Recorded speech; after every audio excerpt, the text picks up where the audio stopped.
I welcome you. आज की class में हम लोग बात करेंगे रिमाइंडर थ्योरम। ये पॉलिनोमियल का तीसरा क्लास है जिसमें हम लोग रिमाइंडर थ्योरम के बारे में बात करेंगे।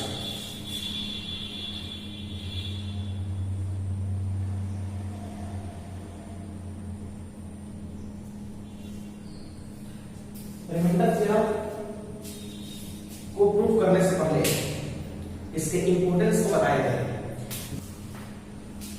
ध्यान दीजिएगा कि हमारे पास एक पॉलिनोमियल है x - 2 और इससे डिवाइड करना है x² + 3x + 2 को, है ना। तो इसे हम डिवाइड कर रहे हैं तो ये x टाइम में x² फिर x से -2 से -2x, ये हो जाएगा आपका माइनस, ये प्लस, ये कैंसिल हो जाएगा, यहाँ पे हो जाएगा ये 5x + 2, ठीक है। फिर x में 5 से करेंगे तो ये हो जाएगा आपका 5x, फिर 5 में -2 से करेंगे तो -10, क्या हो गया, ये माइनस, ये प्लस, ये कैंसिल हो गया, ये कितना हो गया 12। तो ये 12 जो है x - 2 से मैंने x - 2 से x² + 3x + 2, यानी कि इस 1 डिग्री वाले पॉलिनोमियल से इस 2 डिग्री वाले पॉलिनोमियल को मैंने डिवाइड किया तो रिमाइंडर कितना आया, 12 आया। तो अब एक चीज और अब देखते हैं, यहाँ पे x - 2 जो है तो x - 2 = 0, इसलिए x कितना हो गया 2, यानी कि यहाँ पे प्लस है, यहाँ पे माइनस है तो प्लस रखते हैं और प्लस है तो माइनस रखते हैं। एक चीज ध्यान रखिए कि यहाँ पे ये जो पॉलिनोमियल है ये 1 डिग्री वाला पॉलिनोमियल है, 1 डिग्री वाला क्या होगा, रिमाइंडर थ्योरम इसी पर डिफाइन है, ठीक है। तो x कितना 2। अब यहाँ पे ये कहता है जैसे p(x) हमारा ये हो गया, p(x) = x² + 3x + 2 हुआ ना। तो p(x) x के जगह पर अगर यहाँ पे -2 है तो +2 रखेंगे, +2 है तो -2 रखेंगे, क्योंकि x - 2 = 0 तो इसलिए x = 2, अगर x + 2 = 0 तो इसलिए x = -2। तो यहाँ पे माइनस है तो +2। तो रिमाइंडर थ्योरम यही कहता है कि p(2)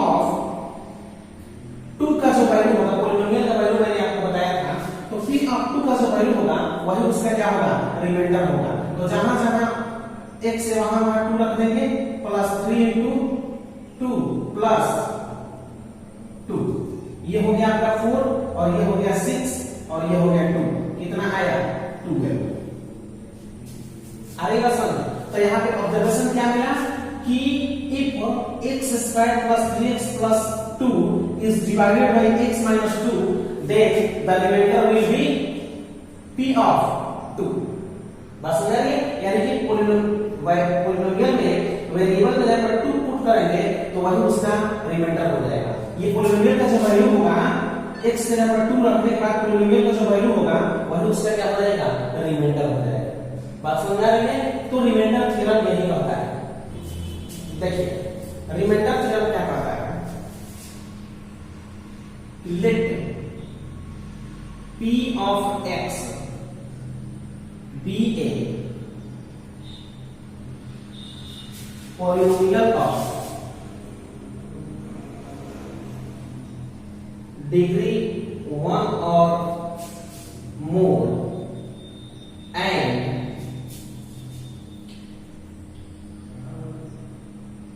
let alpha be any real number। मतलब कि p(x) जो है वो 1 और उससे अधिक डिग्री वाला कोई पॉलिनोमियल है और अल्फा कोई क्या है, रियल नंबर है। क्लियर, अल्फा है, बीटा, गामा है, यहाँ पे कैलकुलेटर कोई कर सकते हैं, कोई रियल नंबर है ये। इफ तो हमारा रिमाइंडर थ्योरम क्या कहता है कि if p(x)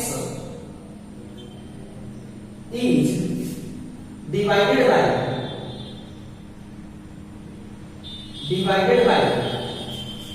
x - alpha then the remainder will be the remainder will be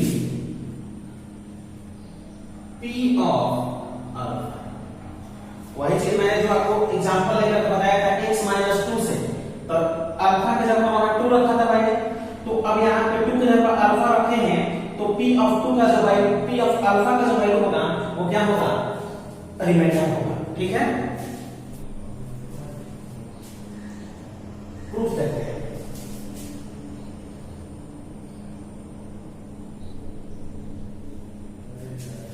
proof में late p of x be a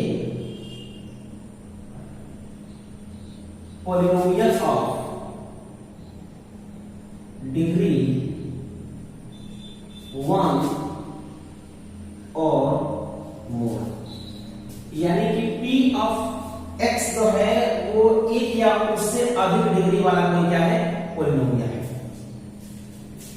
suppose that when p of x is divided by x minus alpha, then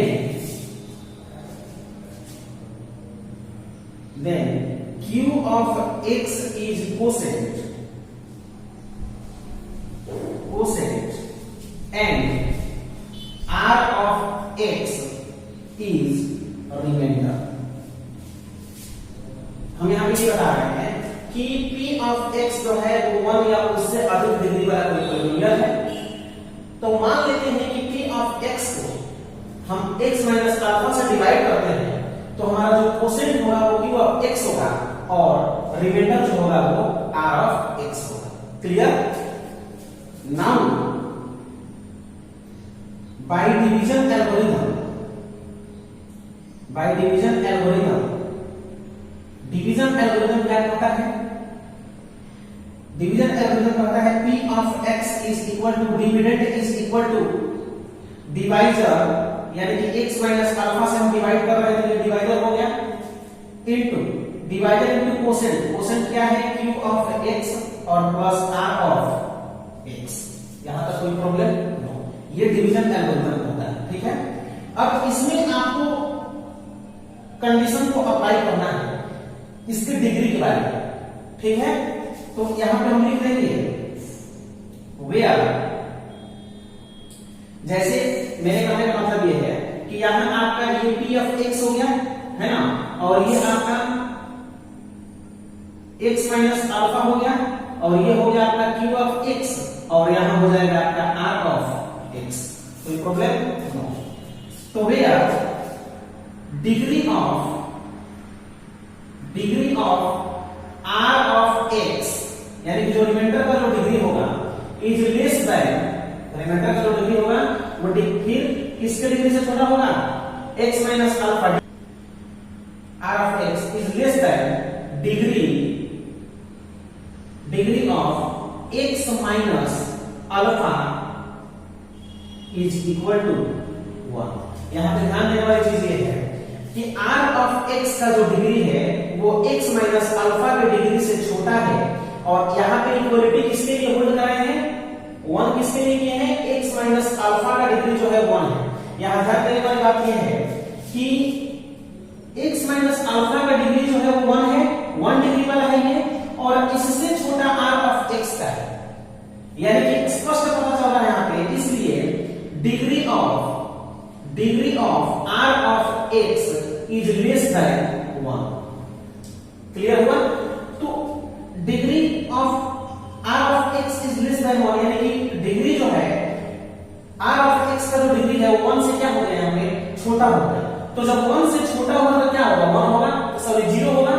1 से छोटा होगा तो 0 होगा ना, इसलिए degree of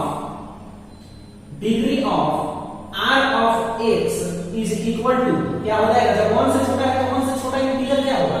0 होगा। तो यहाँ पे r of x का जो डिग्री है वो क्या हो गया? 0 हो गया। अब बताइए कि जिस पोलिनोमियल का डिग्री 0 होता है उस पोलिनोमियल को क्या कहते हैं?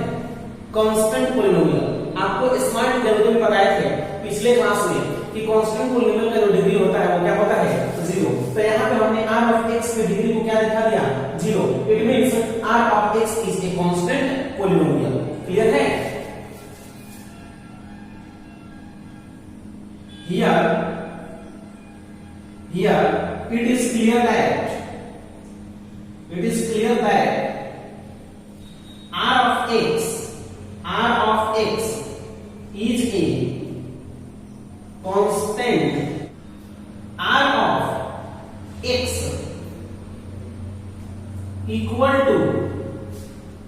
to r of x equals to r। हमने r of x को r मान लिया। क्या कर लिया? इसको मैंने मान लिया है। r of x को मैंने क्या मान लिया? r मान लिया। अब देखिए r of x को मैंने क्या मान लिया? r मान लिया। हम इसको r पढ़ रहे हैं, ठीक है? अब इसलिए यहां जो हम लिखे हैं p of x division algorithm में, यहां देखिएगा p of x is equal to x minus alpha into q of x, है ना? अब प्लस r of x जो है, r of x, ये r of x जो है, तो यहाँ पे r of x को हमने क्या माना है? r माना है, तो हम यहाँ पे r लिख सकते हैं, कोई दिक्कत नहीं। इसको हम क्या मान लेते हैं? इक्वेशन नंबर फर्स्ट मान लेते हैं। p of x is equal to x minus alpha into p of x plus r। ये इक्वेशन नंबर क्या हो गया हमारा? फर्स्ट हो गया। अब x के जगह पर अल्फा की वैल्यू, अल्फा को क्या करेंगे? पुट कर देंगे, यानी ध्यान दीजिएगा, putting x is equal to alpha in equation first we have, यानी कि इक्वेशन फर्स्ट में x के जगह पर अल्फा को पुट करने पर क्या मिलता है? देखिए यहाँ पे p ऑफ क्या हो जाएगा? आपका अल्फा हो जाएगा। तो जहां जहां x है वहां वहां क्या रख देंगे? अल्फा पुट कर देंगे, तो ये अल्फा माइनस अल्फा हो जाएगा। बोलिए into q of x plus क्या हो गया? कोई दिक्कत? अल्फा में से अल्फा ये क्या हो गया? जीरो हो गया, ये जीरो होगा, और फिर zero into q of x। बात समझ में आ रही है? देखिए ध्यान से, p of alpha is equal to ये zero into q of x plus r। ध्यान दीजिएगा,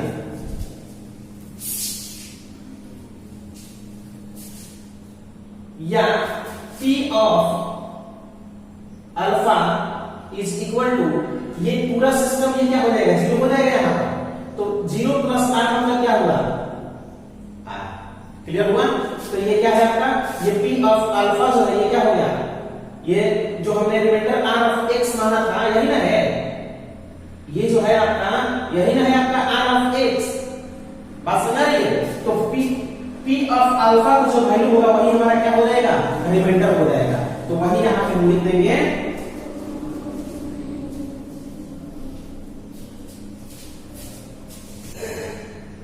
in this way when p of x is divided by x minus alpha, then p of a is alpha, p of alpha is remainder। ठीक है? उसी तरह से अगर p of x मतलब when p of x is divided by x plus alpha, तो यहां पे क्या हो जाएगा? आपका माइनस अल्फा हो जाएगा। ठीक है? प्रूव हुआ आपका? रिमाइंडर थ्योरम प्रूव हो गया।